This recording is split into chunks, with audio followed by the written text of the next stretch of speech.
Another objection to ethical egoism is that it is inconsistent.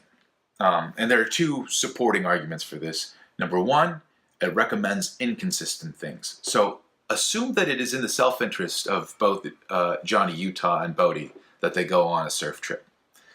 Now, ethical egoism would recommend that they both do so. Now, assume that there's only one ticket left. Ethical egoism would recommend an impossible situation, right? It would recommend that they both go, and yet both of them clearly cannot go. This is not a good argument, and here's why. Because ethical egoism doesn't care what ultimately everybody should do. What it is a system saying this is what you should do, based on your, what's best for you, and this is what you should do. So if the two of those things clash, oh well, that's not what the ethical egoist is trying to provide. Here's the second supporting argument. We have to hold inconsistent beliefs in order to be ethical egoists. So assume it is in the self-interest of both Johnny Utah and Bodhi that they go on a surf trip, and assume there's only one ticket left. Now assume I am Johnny and I am an ethical egoist. So what I'm going to have to say is that Bodhi ought to go since it's in his self-interest, but Bodhi's going is against my self-interest, so I won't want Bodhi to go. Right? Which seems like bizarre. In other words, if it's in my self-interest to go, and I'm an ethical egoist, I'm going to have to recommend Bodhi go, and yet I'm going to not want Bodhi to go, so it seems like I'm doing something that's against my own, what's best for me. But here's a response you could give. You could say that Johnny morally recommends that Bodhi go, but doesn't want Bodhi to go. There's nothing, objectionable about that scenario.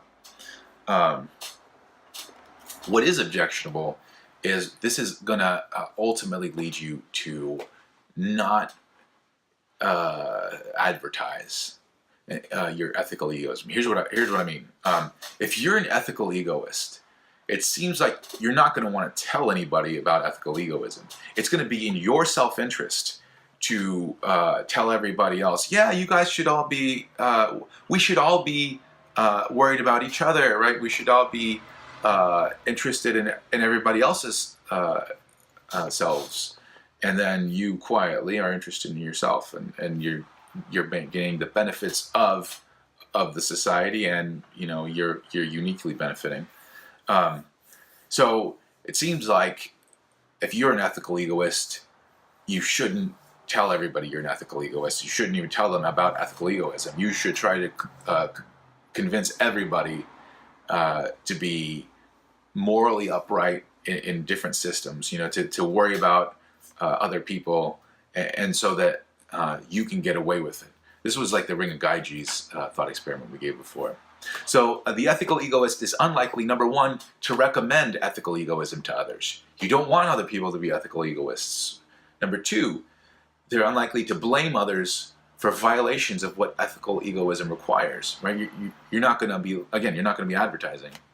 Number three, you're going to be unlikely to justify yourself to others on the basis of ethical egoism, right? You're not going to be able to say to other people, well, this is the reason I did it because my system tells me to do it. You're going to have to try to, convince them that you did something for another reason. So, for example, let's say I took your skateboard. I would say, oh, I think there was a squeaky wheel or something, instead of saying, well, it benefited me, so I took it. That's my ethical system, ethical egoism. And number four, you are unlikely to express moral attitudes such as forgiveness and resentment. Those are things that, if you're always deciding based on what is best for you, then what is there to resent? There's no such thing as resentment, because that's what the right thing to do. Now, again, another a possible response to this is that, okay, that might show that ethical egoism is not a good system, or maybe even it's the wrong system, but it doesn't show that ethical egoism is inconsistent, which was what the argument was for. Still, if we're trying to decide what we're going to be, and we figure out, wait, if I'm an ethical egoist, I shouldn't tell anybody they're ethical egoist. Really, ethical egoists should not write books. They should not tell other people. And that seems like at least a weird position to take.